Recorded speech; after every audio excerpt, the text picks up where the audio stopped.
As Sister Jamila lights her candle, she whispers a prayer passed down to her through over 40 generations of her family. The rising smoke carries her prayer high into the heavens. She is a member of the original Christian church, started almost 2,000 years ago. But what happened to this original church, and where do we find it?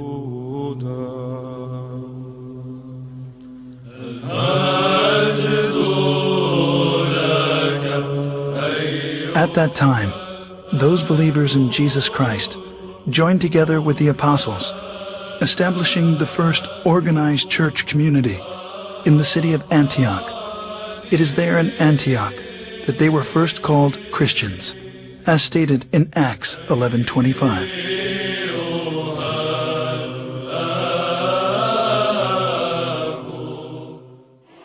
Scholars estimate there are over 2,600 groups today who lay claim to being the church, or at least the direct descendant of the church described in the New Testament. As Christianity has inarguably played a considerable role in our history, it is important to understand the factors which have led to its current divided state.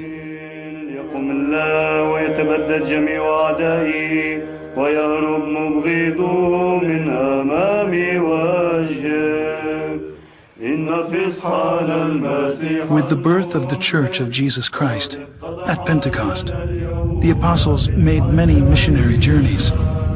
Over time, 5 patriarchates were established in Antioch, Jerusalem, Rome, Alexandria, and Constantinople. The apostle Peter was the first bishop of Antioch. 12 years later, he became the first bishop of Rome, leaving the apostle Paul as the head of the Antiochian church, while James, the brother of Jesus, was the first bishop of Jerusalem.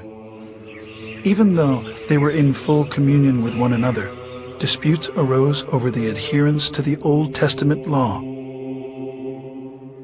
James gave the solution to settle all doctrinal and moral issues through ecumenical councils, and the church flourished for 1,054 years. The first council was known as the Council of Jerusalem, as documented in Acts 15. In the history of the Christian Church, we find scores of such councils, establishing its canon laws, which the Orthodox regard as the faith of the apostles, faith of the fathers, faith of the Orthodox, the faith which has established the universe. Heresies, disputes, numerous wars, and much persecution constantly challenged the early fathers of Orthodox Christians.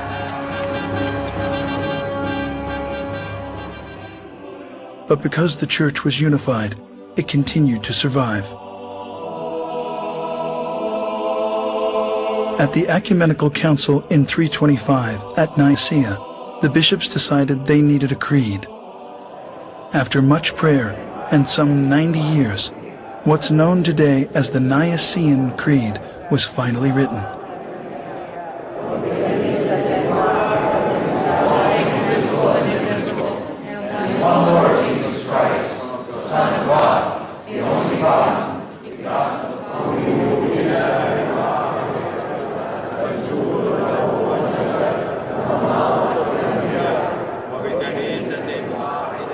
Between the years 325 and 787, 7 meetings were held to establish the laws of the Church.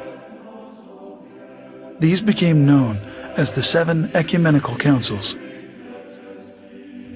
The faith of the Church at the close of its first 1,000 years was the same.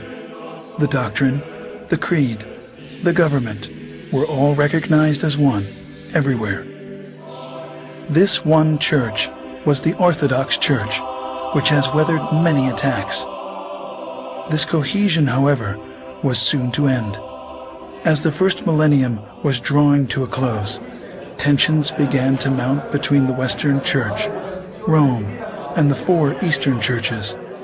the bishops of Rome began to claim authority over the other 4 churches, on the claim that the Roman Patriarch was the only true successor of Peter.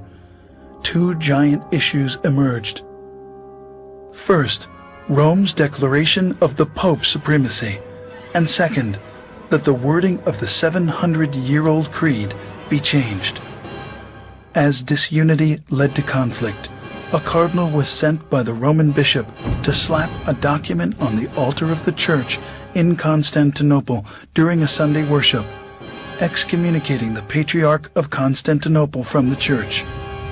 The final consequences of these tragic events was a massive split. The Great Schism occurred in the year 1054. Pursuing his claim of universal headship of the Church, the Patriarch of Rome broke from the other 4 churches, creating the Roman Catholic Church, independent of the other.